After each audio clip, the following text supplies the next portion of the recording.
Hey guys, welcome back to another video. If you're new to my channel, hi, my name is Miranda and I teach about anything and everything related to the trucking industry and how to navigate it. So if this is a topic that interests you, feel free to subscribe down below and join our amazing community of people here. For the past 2 weeks, I have been getting a lot of emails and comments regarding the current diesel situation. Diesel is running out in 25 days, diesel will be over $10 per gallon by December, and so on and so forth. This is something I wanted to take time to research so that I can provide you guys with the facts instead of the emotions. So today we're going to be looking at the diesel situation and answering the question of whether diesel will really run out in 25 days. Ready? Let's go! So when researching this, my first question was, where did this start? Where did this whole panic start? Well, it started on October 27th when Fox News host Tucker Carlson announced that diesel will run out by the Monday of Thanksgiving week, aka kaput to the trucking industry. Now, for those of you who are interested in seeing the video of Tucker Carlson announcing that we have only 25 days of diesel fuel left,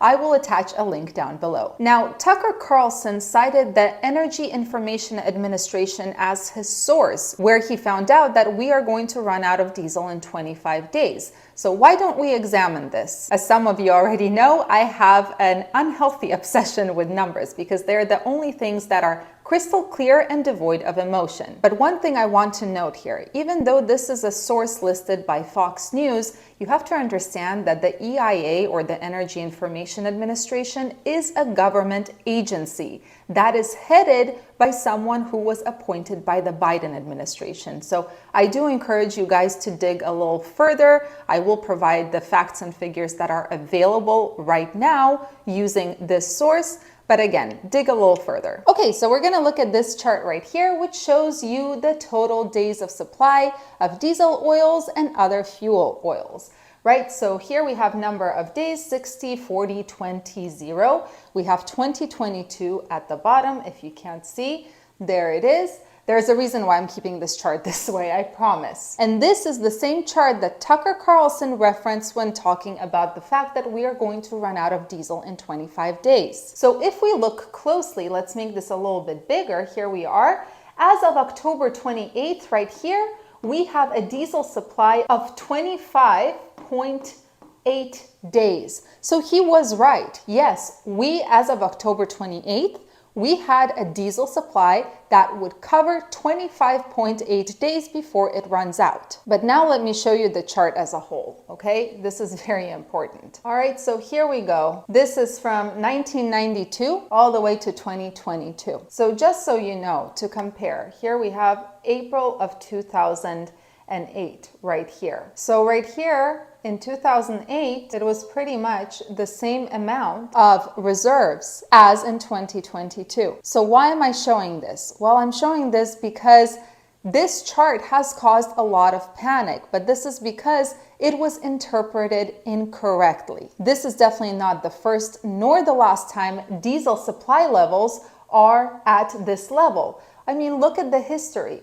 There were levels that were lower. Something really important to remember, these are just the supplies, meaning how many days worth of diesel would we have if all refineries stopped? If the US was not importing anything, well, we would have 25.8 days as of October 28th. Now, something I will say is that I do not foresee the US stopping all imports of diesel or crude oil or petroleum products, and I cannot foresee all refineries shutting down at the same time. Now, according to Andrew Lippo, president of the Lippo Oil Associates, the way this number is calculated is simply by taking the current US inventory and dividing it by the current demand. So why are the levels, the inventory levels or the supply, lower than somewhere like right here? You know, somewhere right here or right here or right here. What happened? Why did it go down? Because it did go down. Well, according to Patrick DeHaan, and I am going to read this, he's the head of petroleum analysis at GasBuddy,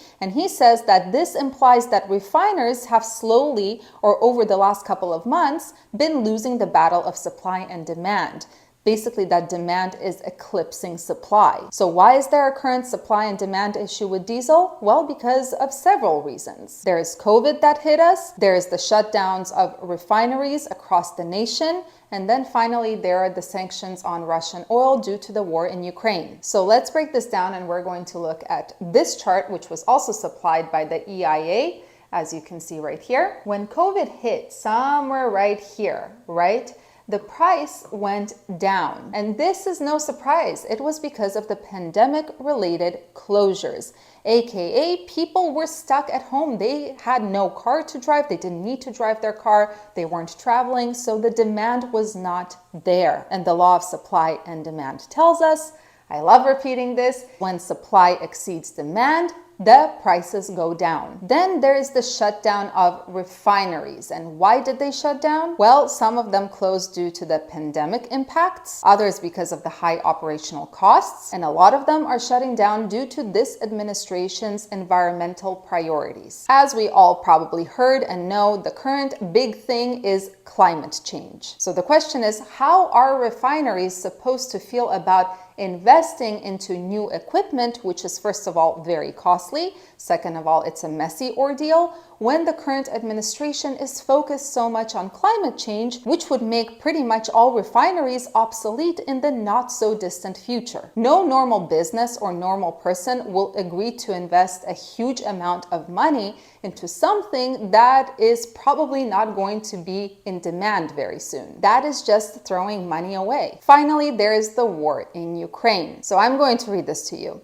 In 2021, imports from Russia accounted for 8% of all U.S. petroleum imports, which includes the 3% share of crude oil imports and 20% share of petroleum product imports. Because of the U.S. sanctions on Russian oil, obviously, there are no imports of Russian oil into the U.S. So this is a chart, this is the year and then the month. As you can see, in 2022, January, February, March, and April, they were still importing something into the US. But since May, there is nothing, which means there is less supply of oil in the market. Now, these numbers show the thousands of barrels, right? So each number is thousands of barrels. So you can imagine in 2021, look how much oil was imported from Russia.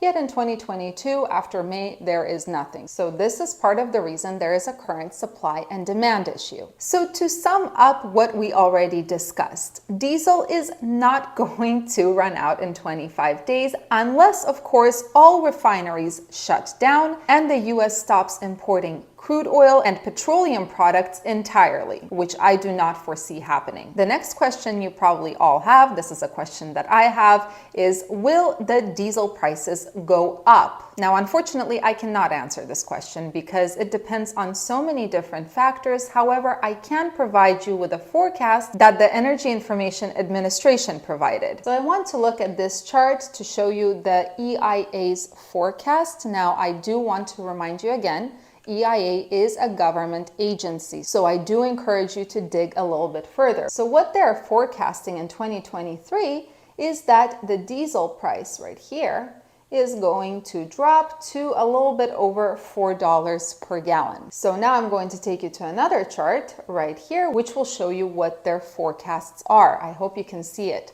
So there is the crude oil, dollars per barrel, there's the Brent, gasoline. Now what we're interested in is this, the diesel price per gallon. And you can see that if we make it a little bit bigger, in 2020, this was the price of diesel. This is the average for 2022 that they're predicting, including this last quarter. And in 2023, they're predicting that it's going to go down to $4.29 per gallon. Now, what I will do is I will attach a link down below where you can read in detail about EIA's short-term energy outlook. I encourage you guys to read it, to get familiar with it, to come to a conclusion yourself. Anyway, I hope this video was helpful and answered some of your questions, but realistically, only time will tell what is awaiting for us in the future. And what I will continue doing is I will continue hoping for the best, but preparing for the worst. I'll see you guys in the next video.